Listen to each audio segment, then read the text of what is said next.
All right, buddy, here we are. Final video of the car, mate. Just finished cleaning it. It's been sitting for about the last month, to be honest. Quick rundown. Cob obviously goes in here. I'll show you where it is. 2 gauges, I think we went through. This one here, if you look into Innovate, you can actually buy a cable and actually adjust what it is. Basically, it'll sit about here. When it's hot, maybe a little bit smidge, but even that's a very conservative temperature. I'll see if I can find the box or the instructions, but if you just Google it, mate, you'll be able to find it. Aircon, everything works. You can hear the compressor coming on there, blowing nice and cold now. That was the thing we obviously got fixed. Doesn't leak an ounce of oil anymore, which is good. Now it's got a Varix exhaust, so inside here, mate, that's your lower valve. Looks for what it's worth, even though they haven't really been filled out. I've done on my own. In here, mate, is your cob and also a spare key. So in here's your cob, spare key, and your Varix remote. At the moment, the exhaust is left open, but there's an A and a B on the remote, and basically A is closed, B is open. So if you're coming into home or something, they put on A. You don't want to go into boost when it's on A. All right, you will put so much back pressure in the system, you'll probably blow your turbo. So I'll leave it on B, and so it's open. But say when you go in for your roadworthy or something like that, you might want to put it on A. It's just a tiny little remote like this. I could get it out, but it's all in here. Hell, I'll just get it out. Hang on.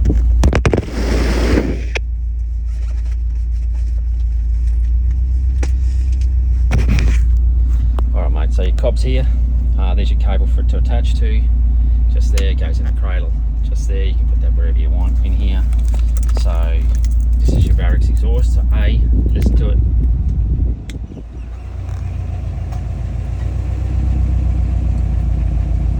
Okay, you can hear that. Okay, so that's your Varix exhaust. So you can basically, I just keep that normally down here, keep wherever you want. Spare key as well. Now that's just a key. The remote parts, now they worked, that's right. But I got a new one made because this thing had broken up here. So it's got a brand new one which is in the car at the moment. So that will all go in here, and I'll stick that up in here.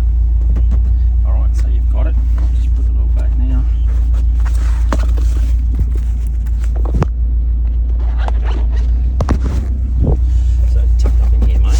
You don't need it to drive the car, it drives completely fine. It's a tuning board. Just read up about it, mate. There's so much you can get out of it if you don't know what they do.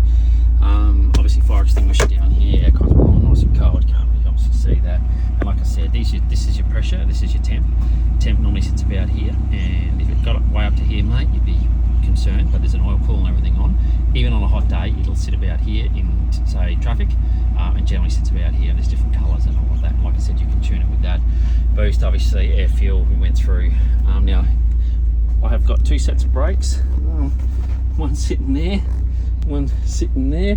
So they're rotors, mate. They're 4000 series rotors, mate. They're worth some bucks. So anyway, they've still got life left in them because I swapped out the 5000s that are on it at the moment, but they just swap and play, so you can have those. Obviously sunroof works good as, so never had a problem with it. There is a start-stop button there, it never worked. Not sure why. You can go the other way where you actually lift the back of it like that, put it down, and then obviously just fully open. And you can stop it again halfway or whatever you want. Alright, so that's all good. I'll leave that in there. Let's have a quick look around the rest of the car, just so you can see it all. There we go. Like I said, we just go with it. It's big plane.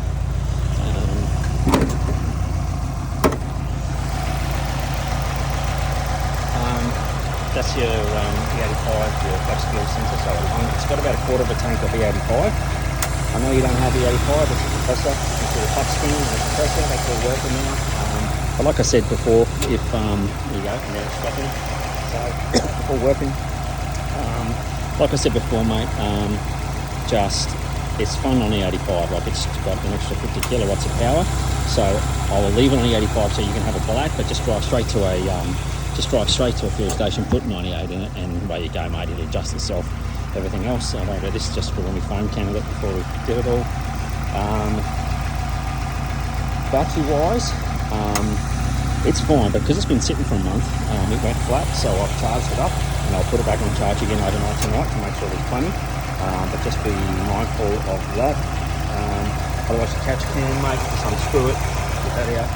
Otherwise the amp's underneath the seat as discussed, which is here, you can see it. The amp maybe.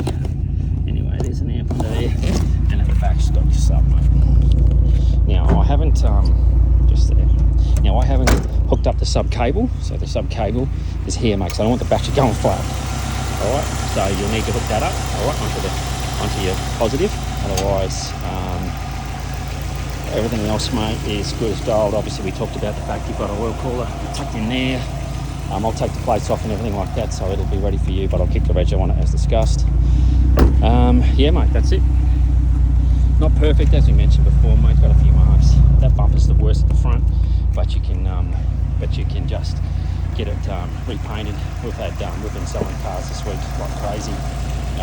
You can pull the bumper off really easy and do all that sort of stuff. I'm going to take this off, obviously that off. I'll leave the actual number plate on there, hold it, and that's really about it, mate. Hope you have as much fun as we did. Bit sad to see it go, but we've bought another race car, so we'll move on to that and yeah, have some fun. Now the only other thing is these tyres, I think, is probably got a bit of a flat spot or something. When you turn it a bit to the right, you'll notice a little bit of a shudder. It's always been like that, and so don't be alarmed when you have it. If you swap the front and back, or there is a combination I know that it goes away because we've moved these tyres around, plus our race tyres and everything lots. So that, don't be alarmed if you feel a bit of it. It's only sort of on the right hand down turn, a little bit of a shudder. It is absolutely fine. It's just that there's an issue with the tyre. I think I damaged them on one of the track days that we did on a short course up at Noosa. Otherwise, mate, she is all yours. Have a lot of fun with it, and yeah, enjoy.